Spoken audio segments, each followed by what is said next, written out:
On va revenir à votre premier sujet, les migrants. Je crois, Sylvain, que toi, tu as été particulièrement sensible à certaines images. Est-ce que tu en as en tête? Peut-être que tu peux nous en donner en exemple quelques-unes. Je pense qu'on a tous vu déjà la photo d'Aylan, l'enfant mort sur sur une plage turque. Et elle a vraiment fait le buzz et vraiment le tour du monde. C'est des images, on a vu, il y en a eu beaucoup, des images de foules derrière des barbelés, des familles dans la boue. C'est des images qui sont, on les voit là, ces longues files de réfugiés en route pour taper aux portes de l'Europe et qui fuient la guerre. C'est des images qui sont très fortes. Est-ce qu'elles vous font... Qu'est-ce qu'elles provoquent chez vous, Lucas? Un peu de tristesse quand même, parce qu'on se dit c'est la guerre, il y en a qui ne veulent pas les accepter. Donc, c'est des gens comme nous, je veux dire, ils fuient leur guerre, donc on doit les aider quand même. Vous avez posé une question en particulier dans votre conférence de rédaction, Sylvain, c'était savoir un peu...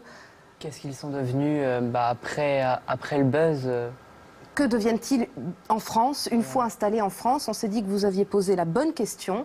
Nous sommes allés piocher dans notre boîte à outils et nous avons sorti la petite histoire d'eux, petit coup de projecteur sur le parcours des migrants dans notre pays. On regarde et on en parle après.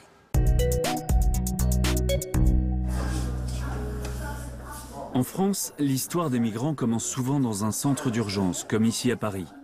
Avec sa femme et ses 4 enfants, Essa Mendy a déjà traversé 6 pays à pied ou en bus. Le 10 septembre dernier, leur long voyage s'est achevé dans ce centre de loisirs. Pendant plusieurs semaines, ils vont pouvoir reprendre des forces, trouver des vêtements propres, un petit nécessaire de vie et apprendre quelques mots de français avant d'envisager l'avenir. Les oreilles, Maya, les oreilles. Les oreilles, les oreilles. Les oreilles. Attends, c'est dur, hein. La France s'est engagée à accueillir 24 000 nouveaux réfugiés. Après l'urgence, vient le temps de l'installation. À Laval, Naëla est arrivée il y a 1 an. Avec ses 3 fils, cette professeure d'anglais a fui la Syrie et la maison familiale, détruite par les bombardements. Il y a moi et mes frères, c'est devant chez nous, c'est le premier jour dans la guerre de commencer en Syrie par là. C'est très dur là-bas, très dur pour tout. Aujourd'hui, les garçons ont retrouvé leur père. Charlan a réussi à les rejoindre il y a 2 mois, après 1 an et demi passé dans les prisons syriennes. Il n'avait pas d'autre choix que de fuir la Syrie. Soit on reste avec le groupe Bachar al-Assad, on fait beaucoup de choses, on tue les autres, soit on sort ou on meurt. À 5000 km de Damas, la famille s'est construit un nouveau foyer. En tant que réfugiés, ils ont un titre de séjour de 1 an renouvelable. Depuis 6 mois, ils vivent dans cet appartement de 4 pièces. Naëla touche le RSA en attendant de retravailler. 2 des garçons ont droit à une allocation temporaire de 11 € par jour. Les 3 frères vont au collège et au lycée. Ils se sont fait des amis facilement. Oui, je pose beaucoup de questions parce que la première chose, je viens d'un pays arabe, je vais poser des questions pour apprendre des mots arabes. Après, quand ils sont attendus, je viens de Syrie, tout le monde est venu à côté de moi. Je pose des questions, comment ça se passe là-bas, la guerre et tout. En venant en France, ça change toutes nos avis. Abdel Raoud voudrait devenir dentiste, Samir mécanicien et Adnan veut étudier les sciences politiques. Aucun n'imagine son avenir ailleurs qu'en Europe pour le moment. Alors on a vu dans ce sujet un jeune notamment qui va au collège, qui raconte un petit peu les questions que les collégiens peuvent lui poser.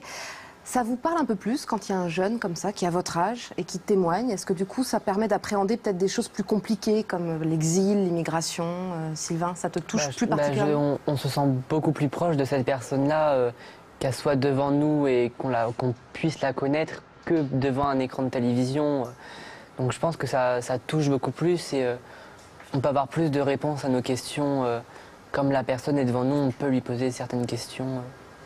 Aurélie, est-ce que tu as eu, ça est arrivé, peut-être par le passé, des réfugiés dans ta classe, pas forcément syriens d'ailleurs, on peut imaginer d'autres pays? Moi ça m'est jamais arrivé, mais si jamais ça arriverait, je vois pas pourquoi ce serait différent des autres et on les accueillerait pas comme les autres. Les autres, pareil, vous avez pas eu l'expérience dans ce sujet, on a été voir donc comment vivaient les migrants une fois installés en France. Vous nous disiez finalement que c'était quelque chose qui manquait un peu dans les informations. Or, nous, on s'est renseignés, on a été voir qu'il y en avait déjà des reportages qui ont été tournés sur ce sujet. Comment ça se fait qu'on ne s'en souvient pas? Pourquoi est-ce qu'à votre avis, les images de réfugiés qu'on a vues au début de l'émission restent plus fortes que finalement les reportages sur comment on vit après?